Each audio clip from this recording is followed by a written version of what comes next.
Big boss season 9 13వ వారంలో ఒక big twist చోటు చేసుకుంది. హౌస్ నుంచి టాప్ కంటెస్టెంట్ ఎలిమినేట్ అవ్వబోతున్నారు. 13వ వారం రీతు చౌదరి ఎలిమినేట్ అయ్యే అవకాశం క్లియర్ గా కనిపిస్తోంది. రీతు చౌదరి ఎలిమినేట్ అవ్వబోతున్నారంటూ తెలుస్తోంది.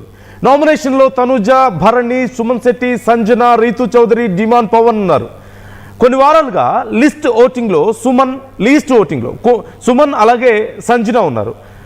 లాస్ట్ వీక్ గొడవతో ఈ ఓటింగ్లో సెకండ్ ప్లేస్లోకి సంజన వచ్చారు. ఈ వీక్ డేంజర్ జోన్లో సుమన్ శెట్టి, రీతు చౌదరి ఉన్నట్లుగా తెలుస్తోంది. ఊహించని విధంగా ఈ వారం హౌస్ నుంచి రీతు అవుట్ అవుతున్నారు అంటూ తెలుస్తోంది. ఫ్యామిలీ వీక్ ప్రకారం టాప్ 5లో రీతు చౌదరి ఉన్నారు. మరోవైపు ఫస్ట్ ఫైనలిస్ట్గా టాప్ 5లోకి కళ్యాణ్ వచ్చేశారు. సో ఇప్పుడు రీతు చౌదరి బయటికి ఈ మధ్య జరిగినటువంటి కొన్ని ఇన్సిడెంట్స్ వల్ల రీతు చౌదరికి నెగిటివ్ అయినట్లుగా తెలుస్తోంది. ఓటింగ్ కాస్త తగ్గినట్లుగా తెలుస్తుంది. మొదట్లో కొంచెం ఓటింగ్ తక్కువగా ఉంది, ఆ తర్వాత నెమ్మదిగా ఓటింగ్ పెరుగుతూ వచ్చినటువంటి పరిస్థితి చూసాం రీతుకి.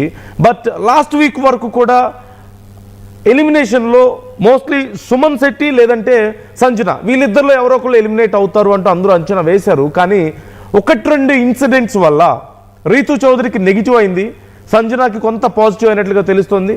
దానివల్ల ఇప్పుడు ఈ వీక్ ఖచ్చితంగా రీతు చౌదరి ఎలిమినేట్ అయ్యే అవకాశాలు ఉన్నాయి అంటూ పెద్ద చర్చ నడుస్తుంది. So what's your opinion? ఈ వారం ఎవరు ఎలిమినేట్ అవుతారు? రీతు నిజంగా ఎలిమినేట్ అయ్యే అవకాశం ఉందా? ఓటింగ్ పరంగా చూస్తే రీతు ఎలిమినేట్ అయ్యే అవకాశాలు కనిపిస్తున్నాయి. బట్ సోఫార్ లోపల జరుగుతున్నటువంటి డ్రామాలో రీతు ఖచ్చితంగా one of the centre string.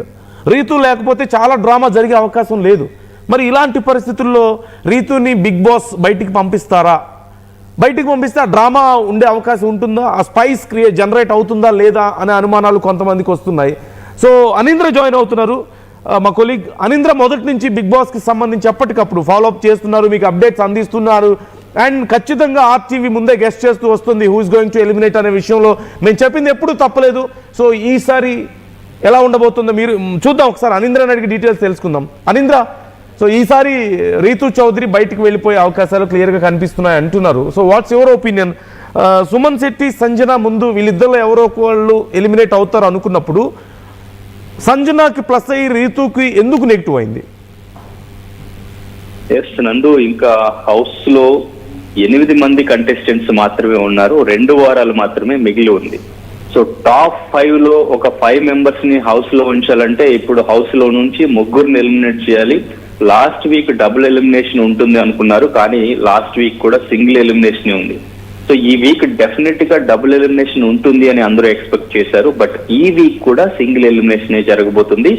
Next week double elimination ఉండబోతుంది.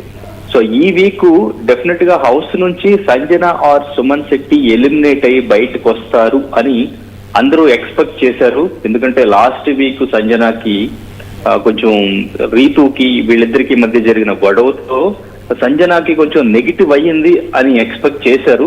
కానీ వీకెండ్ ఎపిసోడ్ లో తను నాగార్జున గారితో మాట్లాడిన విధానం, తన సెల్ఫ్ రెస్పెక్ట్ ని గౌరవించుకుంటూ తను హౌస్ నుంచి నేను బయటకు వచ్చేస్తాను, హౌస్ లో ఉండను అని చెప్పేసి వాళ్ళు గేట్స్ ఓపెన్ చేసి నీ డెసిషన్ అడిగితే నేను హౌస్ నుంచి బయటికి వెళ్తాను, నేను ఎవరు దయాదాక్షిణ్యాలతో హౌస్ లో ఉండాలనుకోవట్లేదు అని తను మాట్లాడిన విధానం, నాగార్జున గారికి తను ఆన్సర్ చేసిన విధానం, అక్కడ సారీ చెప్పమంటే కూడా తను సారీ చెప్పకుండా స్టాండ్ తీసుకుని తను మాట్లాడిన దాని మీదే నిలబడటం, ఇదంతా కూడా సంజనాకి చాలా ప్లస్ అయింది. బయట చాలా అది ఓటింగ్ కి కూడా యూజ్ అయింది. సంజన చాలా ఫెయిర్ గేమ్ ఆడుతున్నారు అని చెప్పేసి తనకి ఓటింగ్ రావడానికి చాలా యూజ్ అయింది.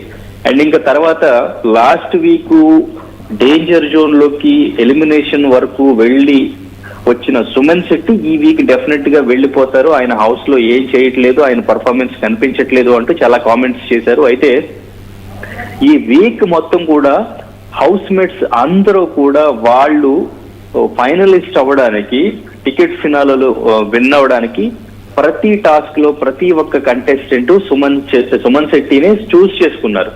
తనతో ఆడి గెలిస్తే ఈజీగా గెలవచ్చు అని చెప్పేసి తనతోనే అందరూ గేమ్ ఆడడానికి ట్రై చేశారు. ఈవెన్ తనూజ కూడా సుమన్ శెట్టిని సెలెక్ట్ చేసుకుంటే అనూహ్యంగా అక్కడ సుమన్ శెట్టి అక్కడ టాస్క్ లో విన్ అయ్యి తనూజ మీద సుమన్ శెట్టి గెలిచారు. తర్వాత డెమోన్ పవన్ కళ్యాణ్ తో కూడా సుమన్ శెట్టి ఓడిపోయినప్పటికీ కూడా వాళ్ళిద్దరూ కలిసి గేమ్ ఆడడంతో సుమన్ శెట్టి ఓడిపోయారు. అక్కడ కూడా తన ఎఫర్ట్స్ బాగా పెట్టారు. తర్వాత మళ్ళీ కళ్యాణ్ మళ్ళీ సుమన్ శెట్టిని సెలెక్ట్ చేసుకున్నారు. సో మొత్తానికి సుమన్ శెట్టి ఈ వీక్ అంతా ప్రతి టాస్క్ లో కనిపించారు. ఆయన పర్ఫార్మెన్స్ కనిపించింది.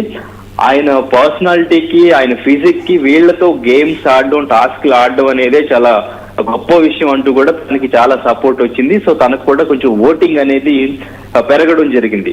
ఇక్కడ రీతు విషయంలో ఏం జరిగిందంటే, రీతు అండ్ ఇంకా డెమోన్ పవన్ వీళ్ళిద్దరూ ఒక బాండింగ్ తోనే ఫస్ట్ నుంచి కూడా ఇప్పటి వరకు సర్వైవ్ అవుతూ వస్తున్నారు.